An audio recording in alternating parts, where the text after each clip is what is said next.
we're actually excited to be able to be talking about getting back to work. And, you know, when we first started doing these COVID related webinars, almost 2 months ago now, if you guys can believe it, our focus was furloughs and layoffs and things like that. So this is a more positive topic that hopefully you guys that are on here are considering and looking at getting our workforce back in and getting going. So we will go ahead and get started here.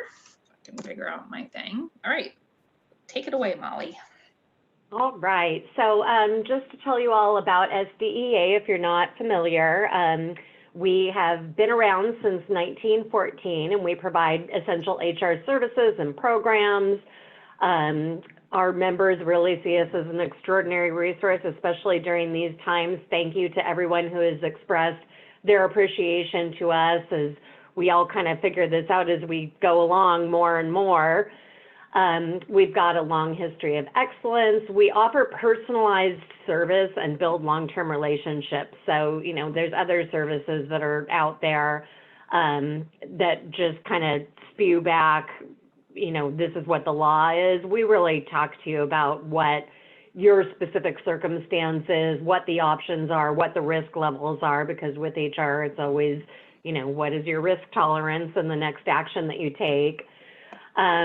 We are doing these kinds of programs and webinars. We send out our newsletter and provide trainings. And of course, our team is made up of our passionate and certified experts. So that is Jen and I and our other trainers, and basically everybody on our staff. We feel very strongly about providing really exceptional customer service.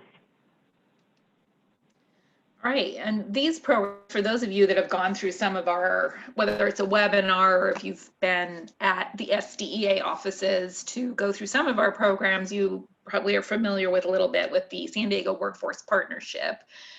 This program specifically, we're very lucky to have a grant through the San Diego Workforce Partnership that allows us to offer some of our training courses for free. So the Workforce Partnership, they provide current and projected labor market research. They help adults and youth develop skills and knowledge that is needed to help them find jobs. We have personally used the San Diego Workforce Partnership for some jobs that we needed done on our IT side. So they're a great resource, and they're similar to us right now, helping their clientele, for individuals that have been laid off or been furloughed, you know, kind of work through this process. So if you're looking for staff, they're a good resource. There's their web address on the bottom there. So I encourage everybody to check them out as well. All right, so panelists today are Jennifer and I, and I'm sure those of you who are members have spoken on the phone, probably with both of us. Jennifer is a PHR California, and actually teaches our PHR California class. And I just recently got my SPHR accreditation, so very excited. Congratulations.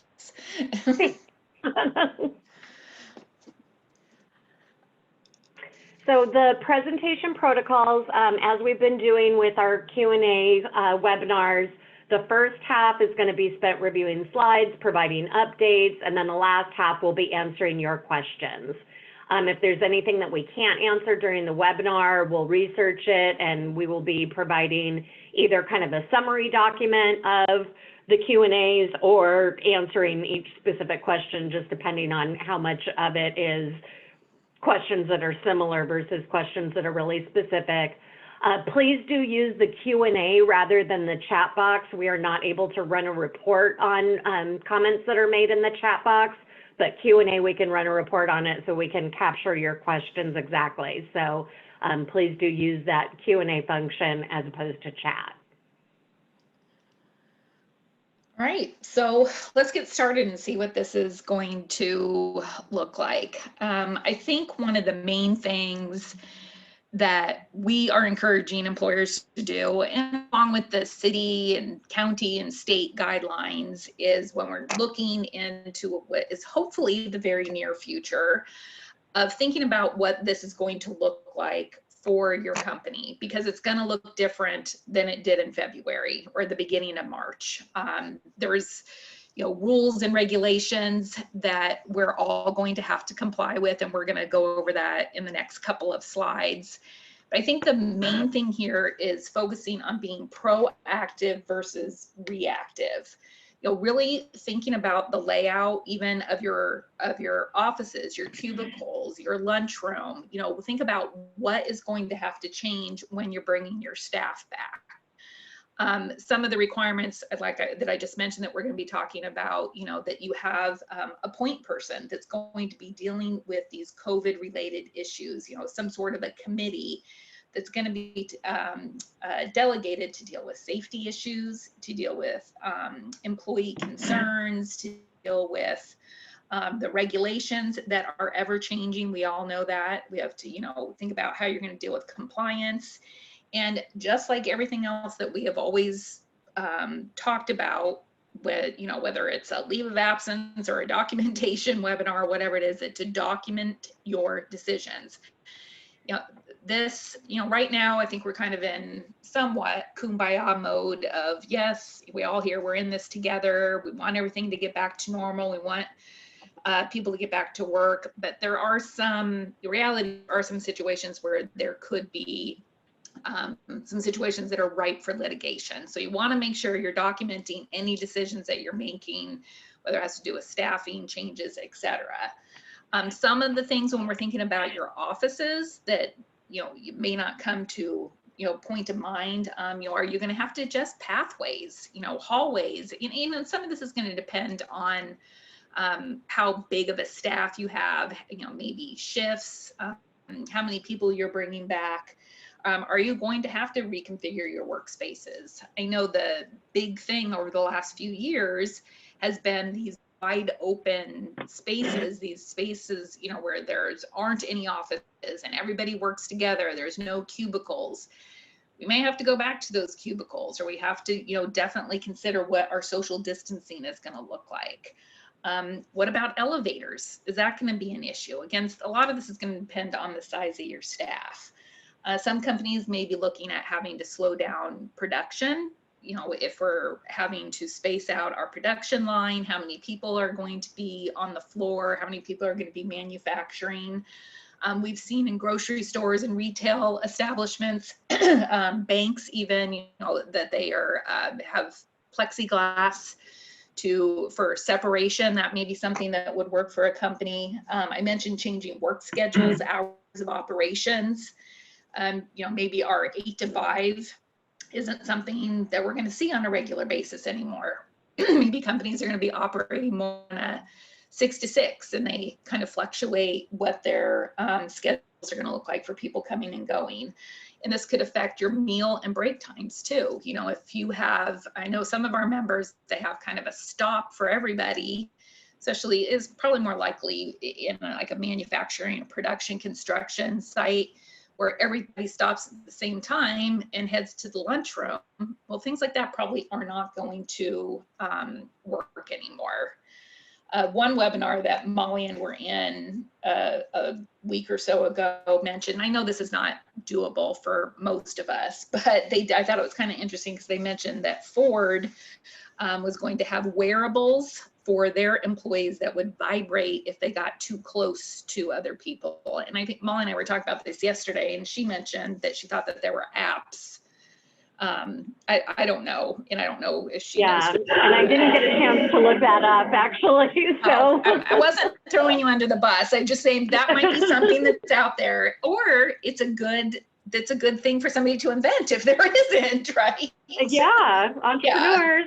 Yeah. So I think really kind of mulling through what your daily operations look like and what needs to change going into the future. So as I mentioned, some of this is going to be designated by what the County of San Diego, not just the county, obviously, but we hear things from Newsom along with the mayor that change and what that's going to look like. So I want to see if I can bring this document up for you guys. So excuse the behind the scenes here. But we have this. So this, hopefully what you guys are seeing here looks a little bit familiar. This was put out by the County of San Diego on the requirements of what it's going to look like to reopen San Diego. And I encourage you guys to check the county websites kind of on a regular basis, because this is the document we have now. It could look different tomorrow or the end of next week. You know, it changes. So kind of looking through this, you know, what employee safety is going to look like, maximizing teleworking opportunities.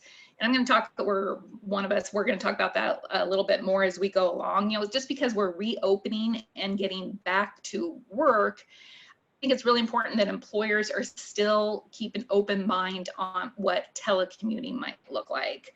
I think we're kind of good on telling sick employees that they need to stay home and communicating with all that, you know, the social distancing. So we've got the employee safety, what the customer safety is going to look like. You know, all patrons, visitors to workplace must wear facial coverings. We've seen that on the news.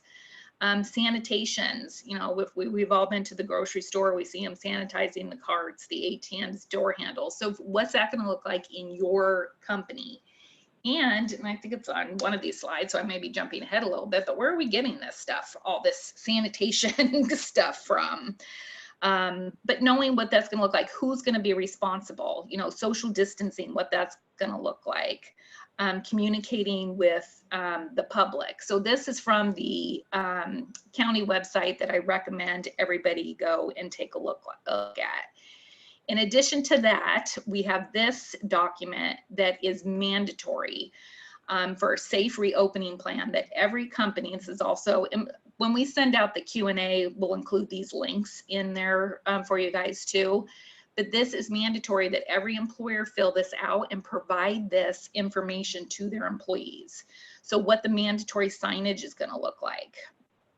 You have to have signage at the front of your entrance of what you're doing to protect your employees, your customers and clients, etc. Again, telework, that's coming up again, you know, that we're understanding as an employer that we're telling our employees to stay home. What we're doing for break rooms, our PPE, social distancing. So it's all on here. This needs to be filled out and provided to employees. And I think one important thing to remind everybody is this isn't simply for companies that are just now reopening or thinking of reopening, but these is also for those essential businesses that may have been open this whole time, companies that haven't closed, or companies that may have reopened a little while back. So it's not just moving forward. Look, I'm going to do a couple quick questions here, Molly, and then we'll go to the next slide, okay? If we're calling back employees that we laid off, terminated, do we need and a Jen, new you're kind I-9? of cutting out on my end of things. I don't know if you're cutting out for everyone else. Oh, all right. It's my cell phone that's buzzing. Okay, so question Jen, is, did you hear me that you're cutting out? yeah, can you not hear me? I think maybe you need to close down your internet stuff because it might be, All right. oh, Can you hear me? all right. Other people are saying you sound good, so maybe it's just me. Okay. Can you see the questions, Molly? Do you want to look at them? I am not getting an updated. Okay. All right, I'm going to do these, and so if everybody can hear me. If we're calling employees back to work that we laid off or terminated, do we need a new I-9 form? No. If you're rehiring within a 3-year period, you do not need to do a new I-9 for those employees. Still a lot of questions regarding laid off employees that are over 65, have pre-existing conditions and or considered high risk. They fear that if they are offered an opportunity to return to work, they will lose their unemployment benefits if they decline due to those high risk issues. We're going to talk about that in a few minutes, so I'm going to put a pause on that one. Can you email the slides? Yes, we will. Okay. All right. So did I skip Okay. ahead? All right, Okay, I go think ahead, I'm Molly. up to speed again. All right. All right. So going into timing. So kind of the too soon versus too late. I know that everybody is super eager to get back to business, to get their employees back, to be making money again, and we can certainly understand that. But we do want to be careful about opening the business too soon. I have seen a couple commercials saying, oh, our showrooms are open. Well, I was checking this morning on the county website, and for retail, curbside pickup is the only thing that's an option. So entering the stores is not something that is allowed right now, as far as I know, as far as I can tell from everything that I'm hearing. So you don't want to put yourself and your employees and your customers in jeopardy by opening up too soon when you don't have the authority to be able to do that. And there is up to $1,000 fine per violation. It can be fine or it can be jail time as well. So, you know, just keeping an eye on, and everything is changing so quickly. So just keeping an eye on, is my business one that is okay to open? And, you know, there's some conflicting information, because I had a member who shared with me that the protocols for retail talks about customer, customer, customer, customer, but you're not supposed to have customers in your store yet. So kind of trickling in, figuring out maybe new and different ways of doing things. You know, you might want to be updating your web presence. You definitely want to consider your safety standards and sanitation measures. So as we showed you on the San Diego return to work, safe return to work policy, you need to be taking the temperature of your employees when they start their shift. You need to make sure that there's not crowding happening. So, you know, when you do get to the point where you can have people in your stores, you want to be very cognizant of how many people are in your store.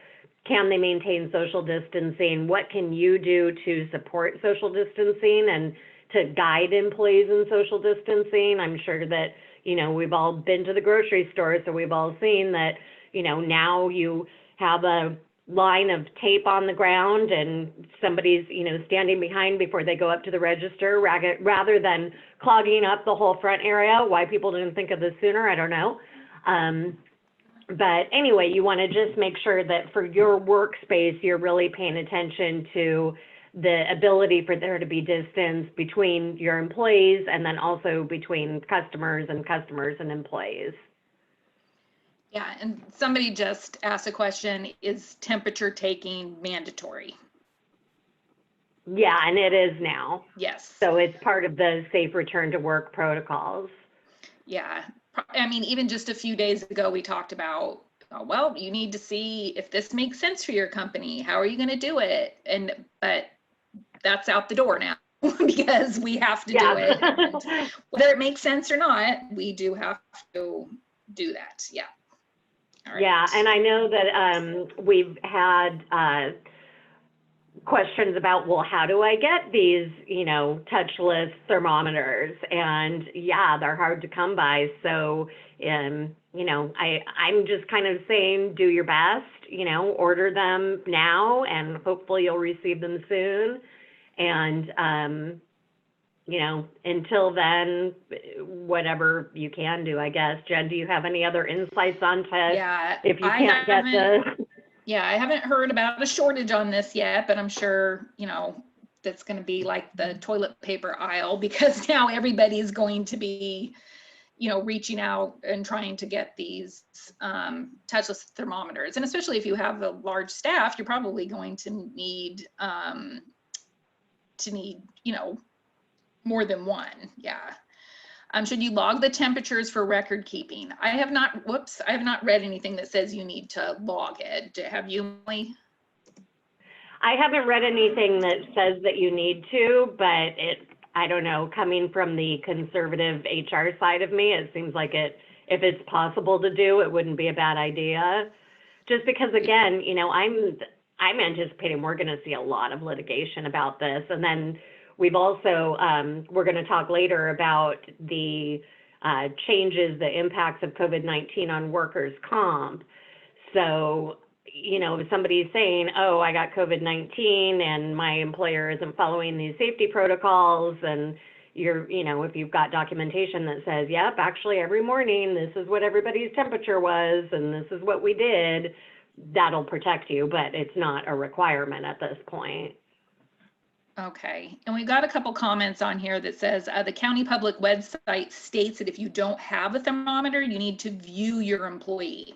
So I guess you see if they have a red face or something, or if they're sweating, I don't know, but I guess kind of like other HR stuff that you do the best you can with what you have and to make your best decisions. So isn't there something in the regs that allow for employees to take temperatures at home? There already is a shortage of temperature takers. I know the regulations say that employers are required to take it. So I think that, yes, we did have employees, you know, reporting their temperatures if they had a temperature, but I don't know. But I think that's all changed now. Yeah, so everybody's kind of saying, yeah, that they have to, and somebody else is bringing up the thing, which I was going to mention, you know, if we are keeping a log of temperatures, this is health information. So, you know, it's your PHI, is that what it's called? Yeah, so we have to think about HIPAA and things like that. So be careful with that. All right, so let's go on to this slide here. So considering the WHO, so you know, you may be having some workers return, but not everybody return, or some returning full-time, some returning part-time. And, you know, you are gonna need to make big business decisions regarding who's critical. You really want to make sure that you're documenting what those business decisions are and the reasons behind them. We've talked about this before, but if you are not bringing somebody back because they have performance issues, but you've never addressed those performance issues with them, then that could potentially be risky. So, you know, just always document, document, document. And when you have performance issues, document them when they're happening, not after you're mad, but that's a whole different topic. So you may not need your full staff, you may not need full days, and we're going to talk more about what to do with the people who are making more on unemployment than they would be working.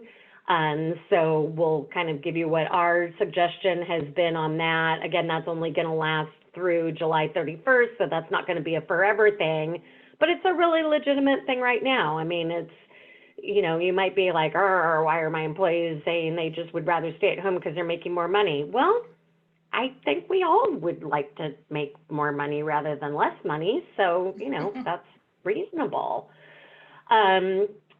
You want to definitely have criteria for who returns first or not at all. So if that is based on their role, if that's based on, you know, previous performance management, that's fine, but you need to have criteria that's not going to be considered to be discriminatory, and of course documenting all of your decisions. Yep. Okay, so the big thing that we a lot of our members are dealing with is the employees who can't return to work, or probably more frustration of those employees who won't return to work. And there's various reasons for this, right? Where they themselves may have medical reasons, or maybe they're the provider for a sick family member. We have childcare issues that are still going to need to be dealt with in the foreseeable future. Fear is a factor that employers are having to deal with. Employees that are nervous to come back to work for whatever reason, that they have some underlying conditions or live with somebody who does. And then, as Molly mentioned, that those employees are getting more in unemployment benefits. So, you know, for those employees that have medical reasons or continuing to have medical reasons caring for a sick family member, if harken back a little bit to the emergency paid sick leave. And I know that for this situation, that was for 80 hours, up to 80 hours for a full-time employee. So employees may have exhausted that time already. So I think it's, reasonable or necessary really to go back and look at what other leaves of absences employees may be eligible for. So if you're a larger company, they may be eligible for FMLA, CFRA. There's the paid family leave, which isn't a leave, but it is a benefit, through the state, where an employee may be eligible for partial wage reimbursement if they're caring for a family member. So don't discount somebody or, kind of write them off simply because for medical reasons that they're unable to return. We still have to look at accommodations. Is somebody disabled, going through the interactive process with an employee and finding out ways to make it work to get the employee back to work, or as we've mentioned a couple times already, if they can telecommute or they can work from home, remote work. Because things are opening up, we see over and over again, SDEA work, quote unquote, office. So we're waiting and we hear, oh, office workers can go back. I think I heard this yesterday, but the stipulation is if you're telecommuting and it's working and you can do it, then you need to continue to telecommute. And I know employers kind of have a weird thought about that. Hopefully some of this has changed those thoughts and employees are able to work from home. But employers, should get in front of the issues, be proactive on the company stance. If you are dealing with telecommuting, maybe we're putting some sort of a timeline on it if that's applicable. And of course, dealing with those fear issues. Generally, when work is available, so this is going to apply to, if somebody's afraid to come to work, if they're getting more in unemployment benefits. Generally, if work is available, that the employee is not eligible for unemployment. I was on a webinar last week, I think it was, and one of the attorneys said, if an employee is choosing not to come to work because they get more on unemployment benefits, maybe your answer to them is, well, I'm going to have to consider this a voluntary resignation, because I have work available and you're not working. And that also is going to be a no-go with somebody being ineligible for unemployment benefits. Again, encourage to try to work with employees. If you just have those employees that you feel are kind of slacking and taking advantage, I get it, that's frustrating. But if there's other underlying issues where the employee is unable or it's hard for them to come back to work, really try to work with them. Circling back to childcare real quick, even when this 12 weeks and ends on the emergency FMLA for employers that's providing employees with, some partial wage replacement because they don't have childcare, the schools are closed. I mean, the good likelihood, I'm not in the school district, I don't know, but that may not end. And even those employees for summertime, where they would normally put their child in a camp, or maybe a family member that takes care of their child, when school would not normally be in session, those things may not be available. So kind of on the thinking proactively side of things, what is the company going to be prepared to do in those situations for those employees? Anything else you want to add here, Molly?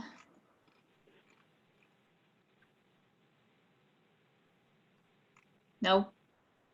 Can you hear me, Molly? And I'm sorry, you're cutting out on me a little bit again, but did you discuss bringing people in part-time at making less than what their state maximum benefit is? I didn't, no.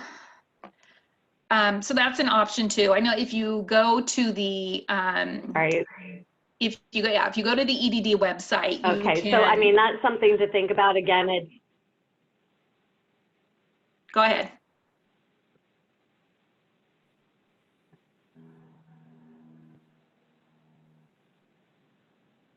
All right, I'll go. You're cutting out on me, so I don't know when you're talking or not necessarily. So go ahead. Okay. If you go to the EDD website, you can look and see kind of a formula for those employees that return to work. We've worked with some employers where the employees are working part-time, so they come back maybe to a part-time schedule, which still enables them to collect benefits from the EDD, the state disability, and that still enables them to get that $600 stimulus from the feds. So there's other options, especially right now. I think some employers, you know, we don't need everybody back at the same time for full-time schedules. So there may be some flexibility or ways to work with employees where they're on a part-time schedule, they're still getting money, state disability, or I'm sorry, not state disability, but unemployment benefits from the state and their federal stimulus. So that's an option for you guys as well.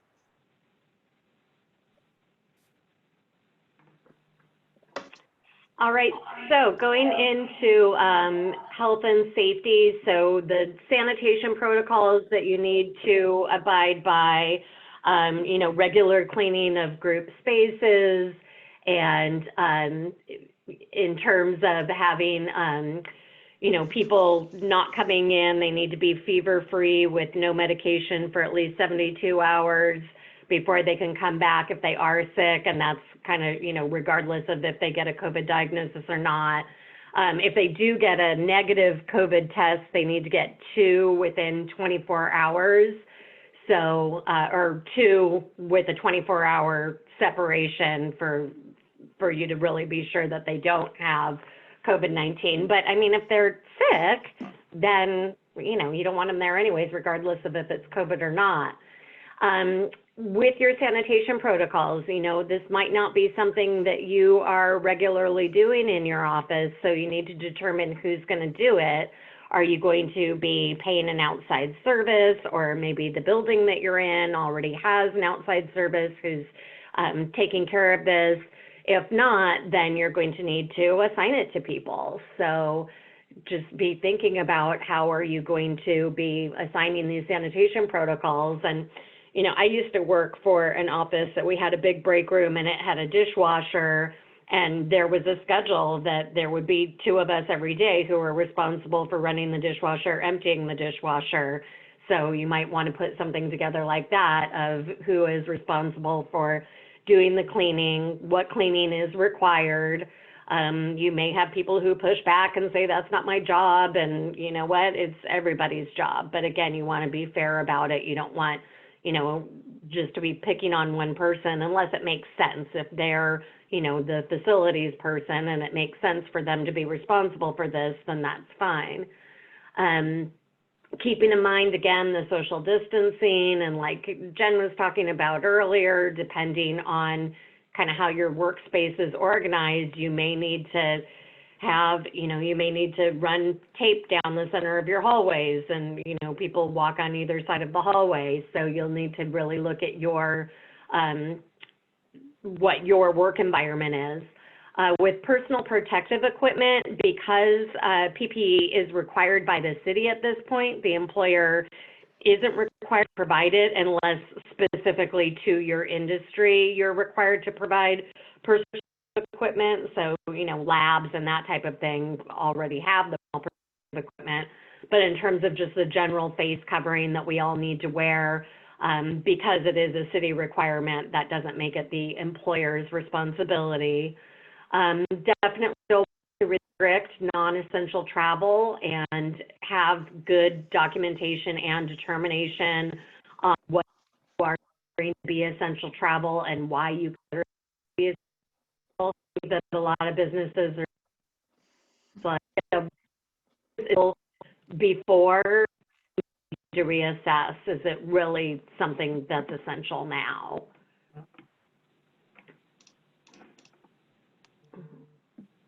And then with testing, if you are in an environment where you're going to require somebody to go get a COVID test, typically if you're requiring the employee do it, then that would be paid time, and you would pay the employees for their time and for the test, although I understand that there's going to be a lot more free testing available.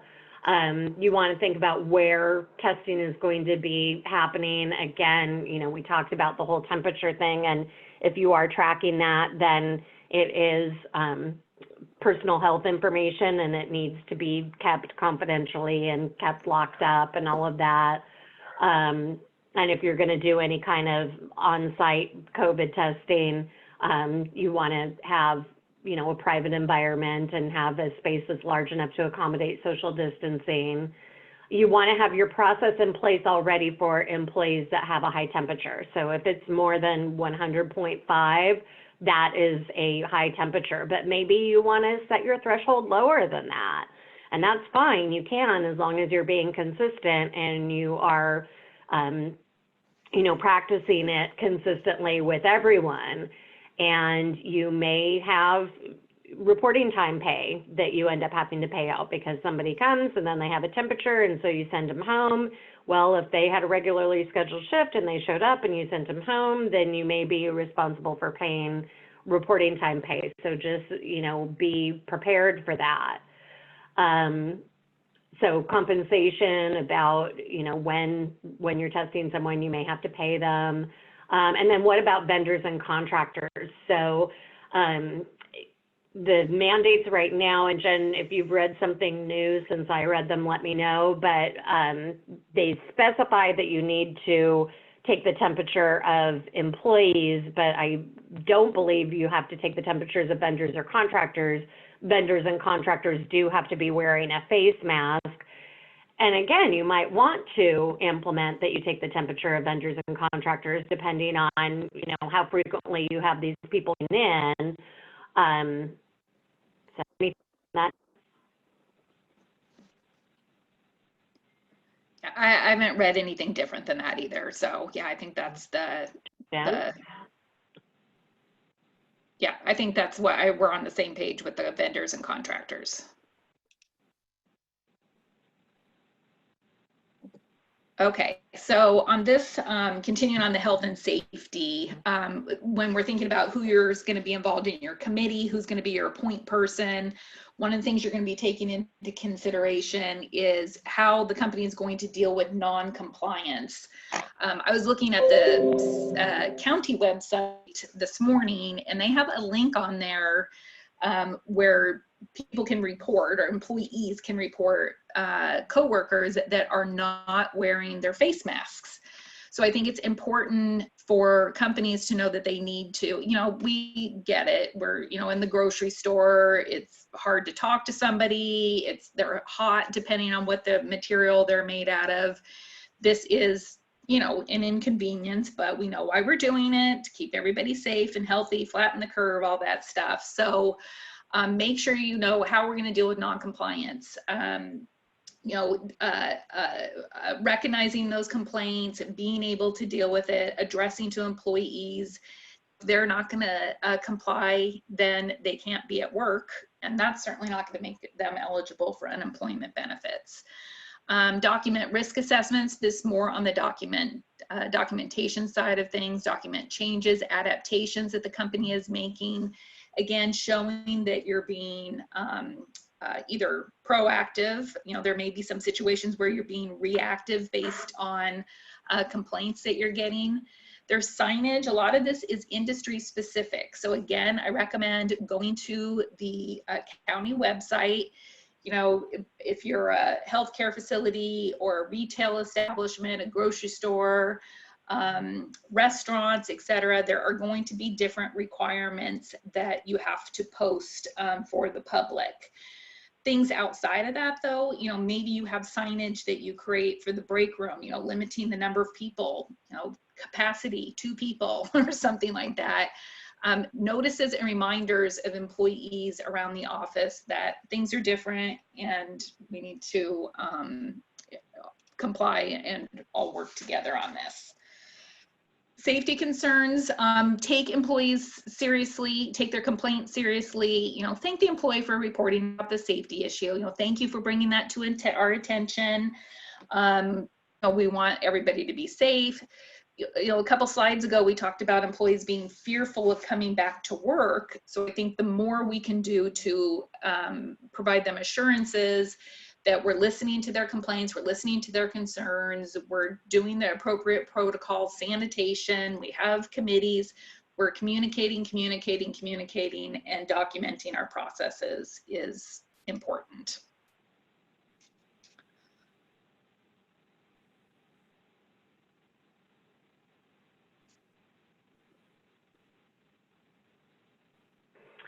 All right, so, and I'm getting feedback that I'm cutting in and out, so if that is the case for everyone, if you can let us know through the Q&A, and Jen, maybe you'll have to do these slides, but I'll do my best here. Okay, all right. So with workers' compensation, this is where it really looks like Governor Newsom is strongly, what's that?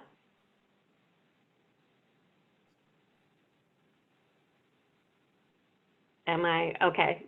So it seems that Governor Newsom is strongly encouraging the continuation of telecommuting, and what makes this seem kind of apparent to me is that any COVID-19 related illnesses are going to be presumed to be part of employment. So if somebody comes to work and ends up getting COVID-19, it's going to be presumed that they got it at work. And that is really unprecedented, because typically, you know, this kind of an illness, a workers' comp carrier is going to fight it and say, no, there's no way to show where this person contracted this illness, you know, unless it's something that's, you know, obviously, you know, caused by something that's an element that's in the workplace. They're going to say, no, they could have caught this anywhere. But with the COVID-19, Governor Newsom is saying that if they test positive or are diagnosed within 14 days after a day that the employee performed labor or services at the employee's place of employment at the employer's direction, then it would be considered to be COVID-19. And that it's contingent on that needs to be on or after March 19th. So after that executive order, the employee's place of employment wasn't their home or residence, and it needs to be satisfied through a diagnosis of COVID-19 by a physician. So that is a stronger requirement than the requirement for the emergency paid sick leave and the emergency FMLA, where it just needs to be a healthcare provider that is documenting that this person is under recommendation of quarantine. And Jen, do you want to add anything to that? I am getting feedback that I'm cutting out, so hopefully everybody heard enough. Yeah, I heard you, and no, I think that covers it. I mean, it's unfortunate. We've been telling employers really up until yesterday that this was not going to be the case. And I actually even thought that there was some legislation that was the opposite of this, that was there to protect employers from workers' comp claims. I mean, we can see there's the employees still have to prove, you know, that they did get it at work, and the timing and all that kind of stuff, which may be difficult because, you know, they could, you know, have gotten it from a family member, a roommate or something. But yeah, this is an unfortunate new change of events, I think, that employers were afraid of, and now it might be a reality of having to deal with this on top of it. Although I wouldn't be surprised if this got rescinded, because I think the insurance companies are going to be like, what? That's true. Good point. Yeah. All right, so let's get through the last couple slides so we can get through your guys' questions here. Catch-all of considerations that we want to look at. Accommodations, I mentioned that earlier. Focus should be on the limitations and restrictions, just like any other accommodation. It's not what the issue is that the employee has necessarily, but how or if we can accommodate it going through the interactive process. Is the accommodation reasonable? Is it going to pose an undue hardship on the organization? One of the my favorite attorneys from a long time ago always says, whoever stops talking first loses when it comes to an accommodation. And that's for any accommodation, not just when we're talking about COVID or any type of pandemics. Telecommuting, you can see how we feel about that, because we've brought it up several times here, that it's still a consideration. Changing compensations, again, kind of the catch-all. Be careful if we're making changes to compensation, or if you're making changes to compensation, let's say employees got pay cuts, lots of employees did, right? We had a 20% pay cut across the board, or what's their compensation looking like when we're bringing them back if they've been on layoff or furlough. Not saying you can't do that, but just make sure that it's not done in a discriminatory fashion, that we're not having any issues with the Fair Pay Act, that even if it's unintentional, if we lay it out on a spreadsheet, that we're not, it's not focused on age, race, national origin, et cetera, as classifications or groups of employees that have only suffered some sort of a change in their compensation. Change of compensation may affect, remember, your exempt employees, that they need to be paid at least 2 times the current minimum wage. Lots of employers went through this over the last couple months, that 20% pay cut or whatever it is across the board brought some of those exempt employees below that maximum. So those employees are no longer exempt. They may be doing the exact same duties, but if once they fall below that threshold, we need to pay them on an hourly basis, including overtime, meals and rest periods would apply. They have to record their hours worked. And then you may want to think about, is an employee assistance program an option? So if you do have medical benefits, a lot of medical carriers have either their own EAP or they have, you know, kind of a business that they partner with. Employee assistance programs tend to be pretty inexpensive. I know with one company, and I mean, we had a large number of employees, so I'm sure that factored into it, but I think the premium per employee for the employee assistance program was like $2 per person. And, you know, the great thing about employee assistance programs is that they provide physical and mental health consultation. So, and that's, it's anonymous, it's at no cost to the employee, typically for anywhere from 2 to 4 sessions that a employee can speak with a counselor. Frequently EAPs also contain financial planners and financial assistance, again, with the counseling, relationship issues, childcare stresses. A lot of employee assistance programs also have a legal factor where you can speak with an attorney. So if people are dealing with legal issues with their landlords or whatever, that could be an option. And those attorneys, if you're going through the EAP, of course, can't represent you in any kind of a lawsuit against your employer. If you don't have access or the ability to provide an employee assistance program, 211 San Diego is a nonprofit organization that's a referral service, and they can refer your employees to counselors, you know, basically the same things that an EAP would have: counselors, financial specialists, legal specialists. So something to think about, just if you want to kind of give a little bit of extra back to your employees. All righty. So we definitely have some questions here. We'll see how this goes between me and Molly. So one question on here: essential businesses were required to fill out the social distancing and sanitation protocol a while ago. That's correct. Do we need to refill out the new protocol for businesses reopening, the one that the county just provided? I would say that if your previous protocol is in compliance with the new reopening requirements, that you do not need to do it. But as we say, these things are ever changing and there's new requirements and new stipulations. So I think you always need to follow what the most recent updates and requirements of the county are. So if you did one a while ago, because you're right, it was for essential businesses, if there are additions or changes or differences, then you need to make sure you have the new one. A couple people commenting on the temperature thing, saying, you know, we mentioned that if you don't have a thermometer, that you can view the employee, and confirming that that only applies if a thermometer is not available. So we have to make efforts. This might probably be something I would document as well, that I've made efforts to try to get a hold of one, or I might, you know, that's back ordered, and this is what I'm doing in the meantime.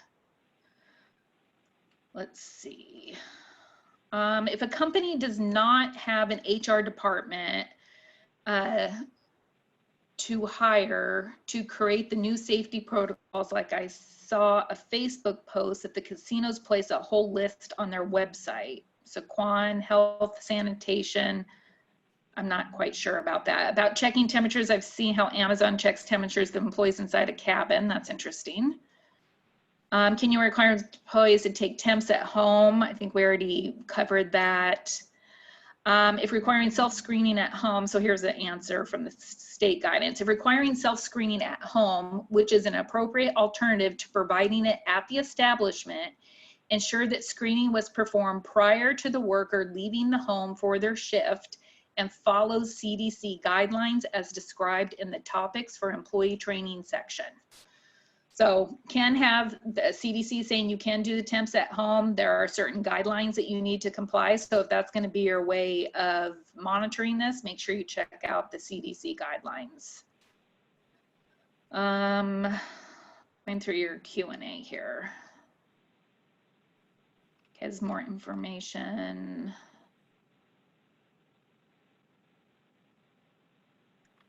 If you were laid off and now they call you back to work and you refuse, can they advise EDD and lose employment benefits? So this is a question we've gotten a few times. So if the employer is recalling a laid off or furloughed employee and the employee is refusing to come back, yes, you can advise the EDD, and yes, the employees would most likely, can't say for sure because that's the EDD's decision, but they would most likely lose their benefits. The challenge we have seen that some of our members have experienced is how to communicate this to the EDD. Typically, if you lay somebody off or you furlough them, you get the notice from the EDD confirming wages, last day worked, if they were paid sick leave, vacation, etc. You send that in, and then your communication with the EDD is over. So it's ultimately up to the employee to report if they're looking for a job, if they've been offered. Can they lie about that? Yes, of course. As far as we have looked and done some research, the employer's options seem to be on the EDD website to file a fraud claim. There's a fraud hotline, there's a fraud link on there that you could go in and report that you're recalling your employees. I've seen some other states that are actually having a separate area on their state unemployment sites to specifically report this. California has not done that, and I doubt that they will. What options do you suggest if employees use all of the emergency FMLA and still have school closure and no telework in the job since they work directly with patients? Would they have to resign? I guess if there are no other options, so if the employee, there's no other leaves available, yeah, I guess they would continue, they would be eligible. In this case, I'm sure they would be eligible for unemployment. But yeah, if there's no way they can do telework and they don't have any daycare or school, then I think that's going to be, unfortunately, their only option. Although, if they are a good employee, you could put them on a, discretionary furlough. So if it's somebody that you really would want to have come back, you can put them on a discretionary furlough, discretionary leave of absence. And again, always put parameters around those leave of absences so that the employee understands when you're going to be following up with them. And, you can say, we don't know if we'll have a job for you when you're able to come back or not, but we'll keep you on the payroll and, do the best we can. Yeah. Comment on here, based on the recent governor's update, I know the office-based businesses can return to work, although telework is strongly recommended. What is the trend in San Diego right now? I see some employers plan to return soon, others not until July or August. I'm not sure about that. I mean, if people want to comment on that, we can include that in our Q&A if anybody has opinions on that. Do you have any thoughts on that, Molly, on any trends you've seen? Yeah, I haven't really seen trends in terms of like kind of returning to work. It's been more along the lines of our members who are in retail, who are childcare businesses, who are, who originally were essential services.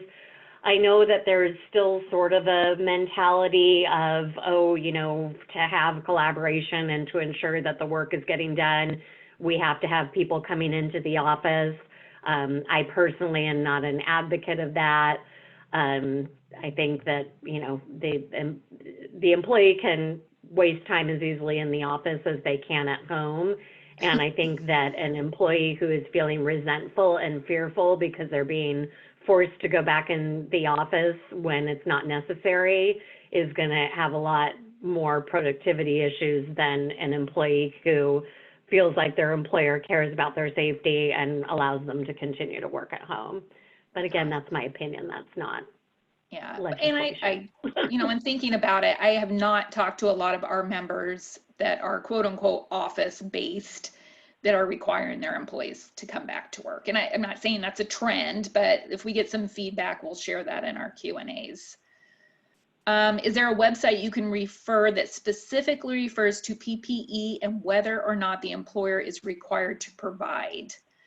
We can check on that. I know, again, we're hearing from our attorneys because you're required to have face coverings to be out in public, to go to the grocery store, et cetera. That thought is that's why you do not need to provide it as the employer unless you have something specific. And there may be other PPE, like an actual shield, a face shield or something, or coveralls or some special gloves that would be special to the person's job that you would have to require, but the cloth face masks, no. But if there's a special site, we'll include that. Since I'm doing all the talking, I'll let you answer this one, Molly, not because it's hard. What if an employee doesn't want, what if an employee doesn't want to wear a face mask? If they're more than 6 feet apart, do you see an issue if the office isn't open to the public? So, if the office isn't, and Jen, let me know if you agree with this, but I mean, in terms of not wanting to wear a mask, well, they're going to have to wear a mask if they're going to go into any of the, public spaces. So that would include the restroom, that would include the break room. If they are more than 6 feet apart and they can safely take their mask off, basically just like if you're out in your neighborhood walking around, I know I've been, if I'm approaching somebody on the sidewalk, either me or that person goes and walks in the street on the other side of any cars that are parked on the street so that we're 6 feet apart and we don't necessarily have our face masks on. But if I'm in an environment where I'm not going to be able to do that, I have a face mask with me, I put it on. So that would be kind of the protocols. We did draw up a safety protocols kind of agreement that you may want to have your employees sign. It's not anything that's required right now, although, things are changing all the time, so it might be changed. But you do, as an employer, have an obligation to provide a safe work environment. And if an employee is refusing to follow the CDC guidelines for what's going to make a safe work environment, then that's going to be a disciplinary issue. I agree. If they show up sick, then why do we have to pay reporting time pay? They weren't fit for duty. I don't see what you think, Molly, but I would agree. I think you would have to, so stepping back here, my recommendation would be to implement a policy saying, obviously you can't to work sick, which we already have those policies. If you come to work sick, you're going to be sent home. If your temperature is, over 100.5, you're going to be sent home. And I don't think, because the reporting time pay is that employees are showing up ready, fit for their scheduled shift. So, we can make some debates, but I think you want to have it well documented that you would not have to pay that person reporting time pay. Do you feel differently, Molly? Right, yeah. Okay. Yeah, I agree with that. I mean, there could be, and that's all going to be really in, are you communicating to people that this is required? Because, some workplaces used to be like, you should come to work, it doesn't matter. And so, you know, if that had been your previous kind of philosophy, then you're going to want to make sure that it's very well known that that's not your philosophy now, and that, you know, being fit for duty is going to mean that you're fever free. So you just want to make sure that you're letting people know ahead of time. But yeah, I agree. And I may have misstated in my earlier. Okay, so somebody provided here some information from the county website about screening vendors and contractors. So that is a requirement. So the quote is, provide temperature and/or symptom screening for all workers at the beginning of their shift and any vendors, contractors, or other workers entering the establishment. Make sure the temperature symptom screener avoids close contact with workers to the extent possible. Both screeners and employees should wear face coverings for the screenings. So thank you for that confirmation.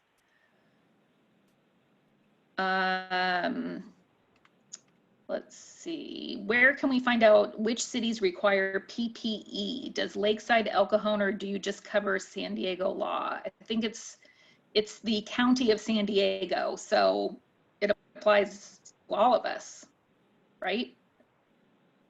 Yeah, everybody who's in San Diego County, although, like, as far as reopening, from what I've heard, it seems like smaller jurisdictions like cities can have some ability to make assessments on who's allowed to reopen and who's not, but I think the safest thing to do is just follow the San Diego County protocols. Right. Is it 24 or 48-hour wait time between negative test results?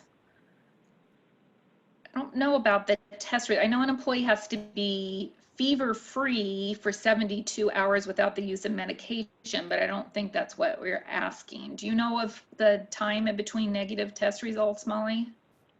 What I have heard most often, but we can look because, you know, everybody's talking about everything.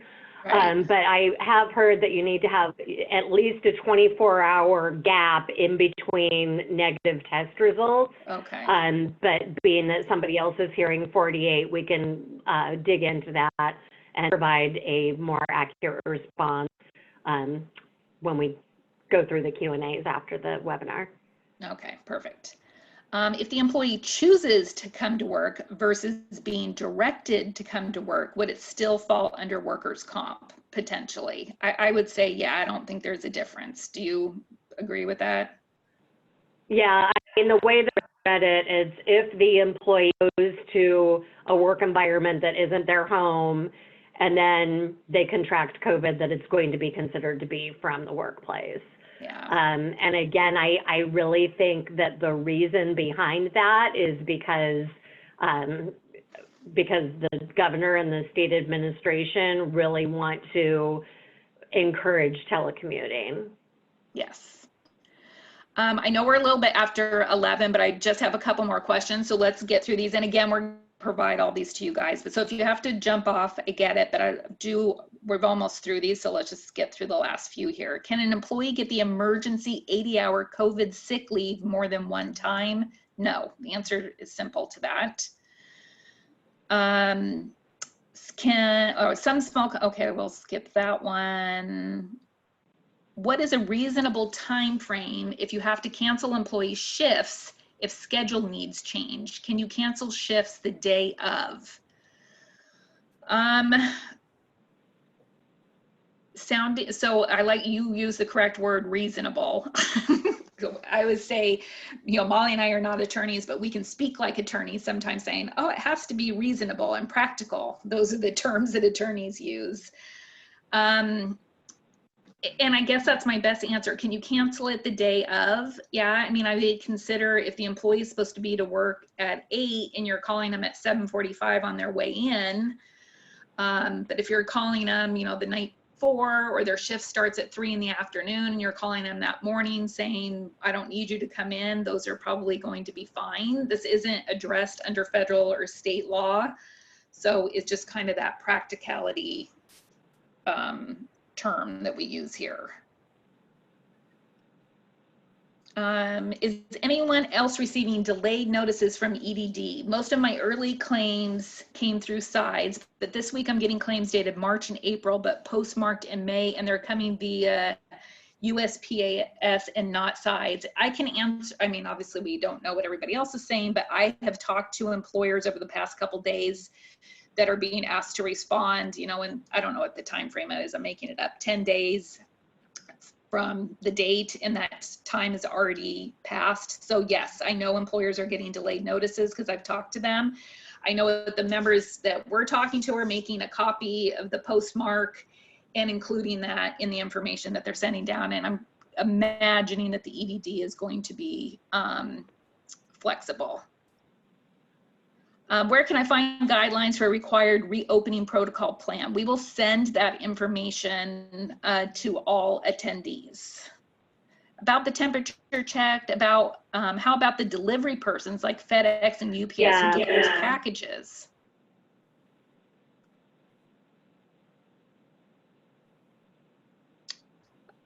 I thought you were jumping in on that one, Molly. So about the delivery person like FedEx and UPS.